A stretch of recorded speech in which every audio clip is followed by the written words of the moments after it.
Bonjour à tous, j'espère que vous allez bien par la grâce de Dieu, que tout se passe bien de votre côté. Jésus vous aime, ne l'oubliez pas. Il vous aime et il vous a tellement aimé qu'il a donné sa vie sur la croix afin de vous donner un avenir, de l'espérance et la vie éternelle. Et surtout afin de vous redonner l'identité qu'il avait déjà prévue pour chacun d'entre vous dès la fondation du monde. Alors, le Seigneur m'a mis à cœur de faire une vidéo pour dire quoi? Bon, c'est vrai, hein, le message très important à ne pas oublier. Jésus revient bientôt, Jésus est en chemin et c'est très important. Vous savez, on est vraiment dans les temps de la fin et c'est tellement étonnant de voir de quelle manière le peuple de Dieu agit comme s'il n'était pas au courant vraiment que Jésus était à la porte, vous voyez. Et c'est vraiment triste et ça attriste vraiment le Saint-Esprit. Ça l'attriste énormément. Vraiment, vous savez, quand on est en Christ, le Saint-Esprit vient habiter en nous. Et c'est la raison pour laquelle Jésus-Christ était capable de dire, voici, je suis avec vous tous les jours jusqu'à la fin du monde. Comment? Par la présence du Saint-Esprit en nous. L'Esprit de vérité, l'autre consolateur dont Jésus nous parlait avant qu'il puisse retourner auprès du Père. La promesse tant attendue. Et vraiment, marcher par l'esprit, parlez-lui, c'est une personne, il est Dieu. Et c'est lui qui va vous dire dans quel temps nous sommes. C'est lui qui va vous révéler la vérité, c'est lui qui va vous révéler les choses cachées, les plans cachés de l'ennemi contre vos vies. Et de quelle manière l'ennemi veut vous détruire, de quelle manière l'ennemi utilise la distraction pour vous faire oublier que vous n'êtes pas du monde, vous êtes dans le monde, mais vous n'êtes pas du monde. Et ça, vous savez, quand on oublie, quand on est entouré de la foule, quand on oublie qui on est, Saint-Esprit, ok. Ah, vraiment, moi, je disais que le Saint-Esprit, on peut toujours rigoler. L'image qu'il m'a montrée, je vais vous montrer. En fait, vous pouvez Seigneur, vous pouvez imaginer un aigle, ok? Un aigle est fait pour voler dans les hauteurs, vous voyez, dans les hautes altitudes. Pas souvent entouré, d'accord? Qui a une vision, qui sait où est-ce qu'il va. Et le Saint-Esprit, en fait, pendant que je parlais, il me montrait l'image d'un aigle au milieu des pigeons. Et il oublie que c'est un aigle, voilà. Donc, les pigeons, qu'est-ce qu'ils font? Ils se posent n'importe où. Ils font leurs besoins n'importe où. Vous voyez un peu? Ça n'a aucun sens. C'est contre nature. Ce n'est pas ce que Dieu a prévu pour vous. Et en fait, c'était ce qu'il était en train de me montrer. C'est pour ça que ça m'a fait rire. Ah là là, voilà, c'est ça, effectivement. Un enfant de Dieu qui a oublié qui il était, bah, c'est un aigle au milieu des pigeons. Il oublie. Donc, toujours entouré, qui agit comme les pigeons. Et pourtant, tu n'es pas un pigeon, tu es un aigle. Et donc, c'est important de revenir au pied de la croix pour demander à Dieu, Seigneur, rappelle-moi mon identité. Qu'est-ce que j'ai perdu? Le temps, peut-être même mes finances, ton approbation sur les choix que je fais. Et c'est la raison pour laquelle le Seigneur dit que sans lui, nous ne pouvons rien faire. Et un enfant de Dieu est appelé à porter beaucoup de fruits. Pas un petit peu, beaucoup de fruits.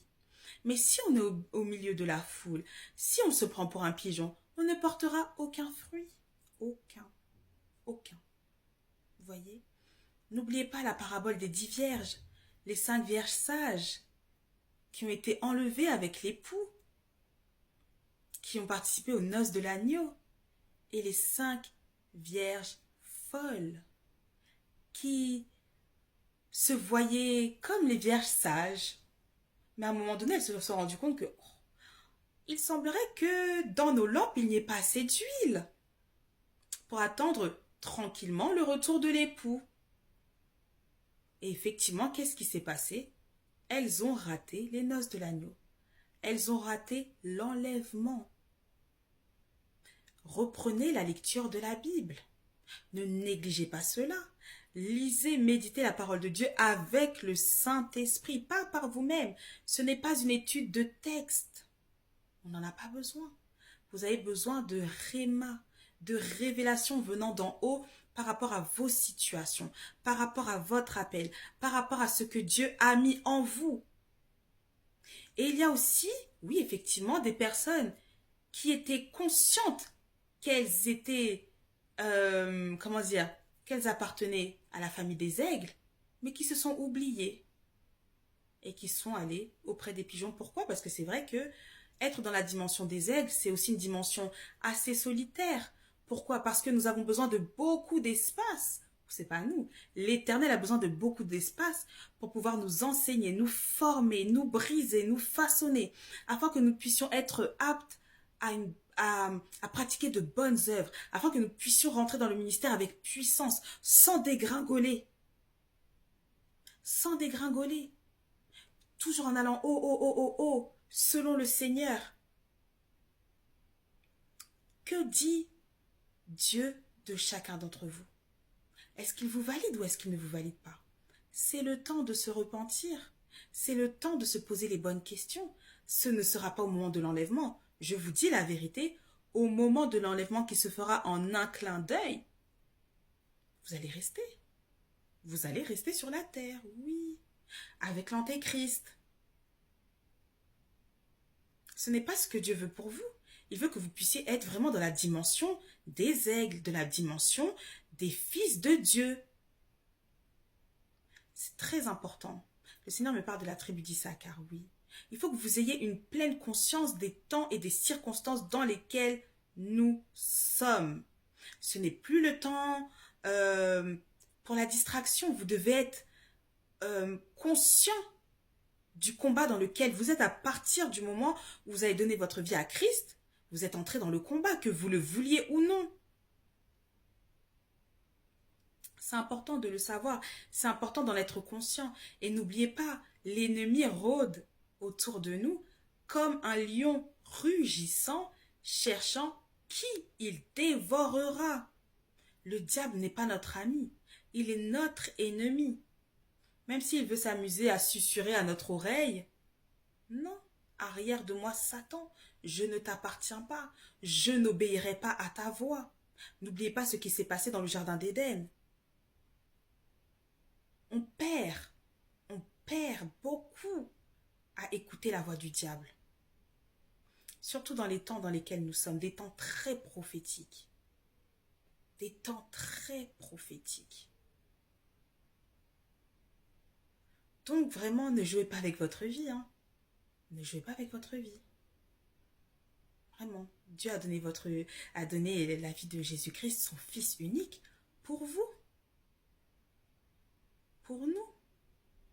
Pas pour que vous puissiez vous retrouver au milieu des païens.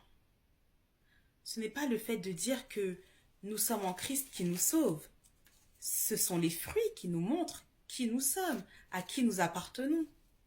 Est-ce que ce sont des fruits de rébellion, de colère, ou les fruits de l'esprit? C'est important. Et le Seigneur nous regarde, le ciel nous regarde. Et ce que Dieu voit, ça ne lui plaît pas du tout. Ça l'attriste beaucoup. Parce qu'il sait que l'Église n'est pas prête. Ouais. Mais n'oubliez pas, hein, lorsque le dernier élu de Dieu reviendra à la maison, l'enlèvement va commencer, hein, clair. Faut pas oublier. L'histoire de Noé, rien n'a changé. L'histoire de Noé, tout le monde était distrait, tout le monde faisait sa vie, personne n'écoutait, tout le monde se moquait. Le Seigneur, qu'est-ce qu'il a fait? Il a demandé à Noé et à sa famille d'entrer dans l'arche. Et c'est lui-même qui a fermé l'arche. C'est Dieu lui-même. Donc il faut choisir. Est-ce que c'est Baal, Astarté et j'en passe qui est Dieu? Ou est-ce l'Éternel des armées? Cela n'a pas changé. Puisses-tu être froid ou bouillant? Mais puisque tu es tiède, je te vomirai de ma bouche. Dieu n'a pas changé. C'est sa parole. Il faut connaître la Bible. C'est bien de s'amuser, c'est bien d'avoir des frères et sœurs en Christ, oui. Mais si c'est pour faire partie de cette génération de arrière de moi, je ne vous ai pas connu, mieux vaut faire le bon choix. C'est mieux. C'est mieux.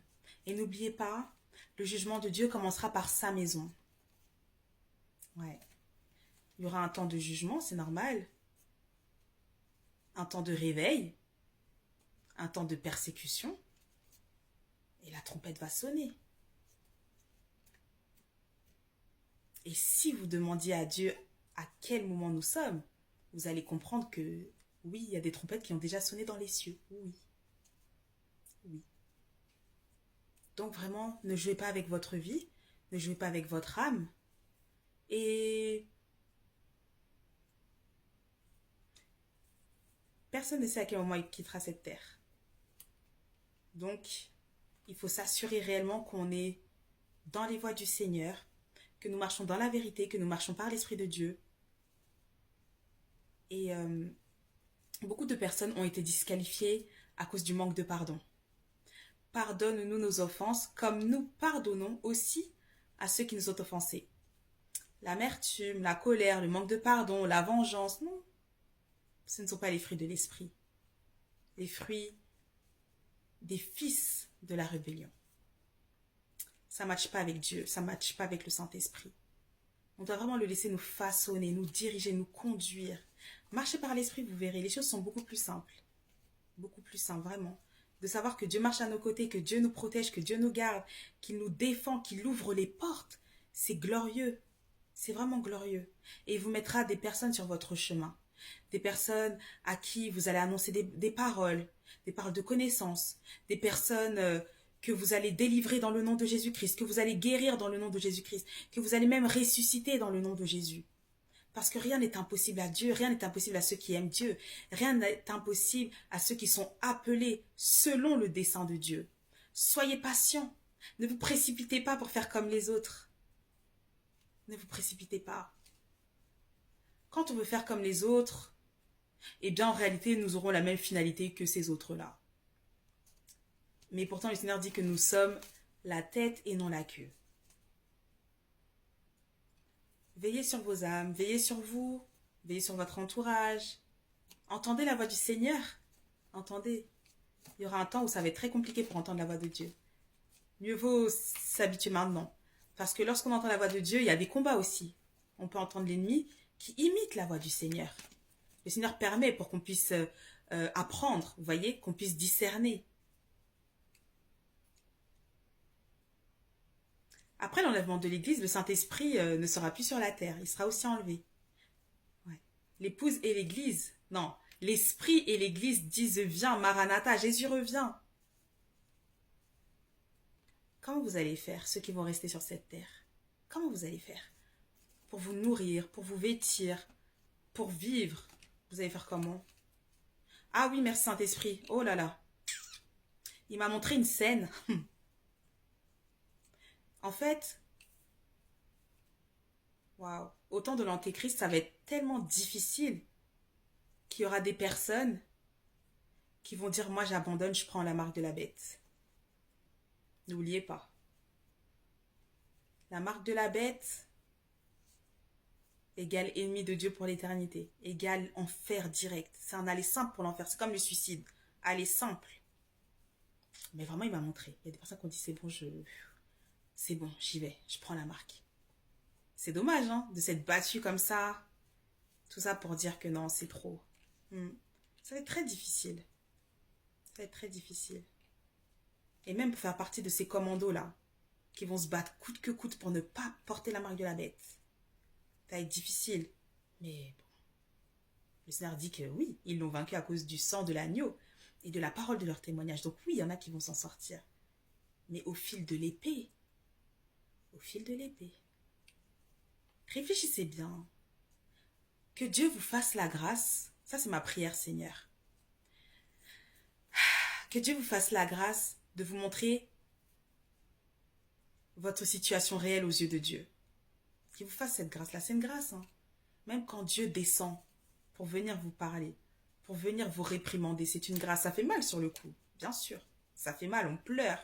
C'est difficile. Et l'école de Dieu, c'est dur. Hein. C'est très difficile. Regardez la vie des apôtres, c'était dur. Comment Jésus leur parlait parfois. Vous aussi, vous n'avez pas compris encore. Jusqu'à quand vais-je rester à vos côtés? Jusqu'à même à un moment donné, tellement ils savaient que... ils demandaient même à Jean, va demander au maître et tout, qu'est-ce que ça veut dire, va lui demander. Oui, c'est pas facile. Mais ça nous sauve. ça nous place. C'est glorieux. Que Dieu vous bénisse. Je vous dis à bientôt sous le regard du Seigneur.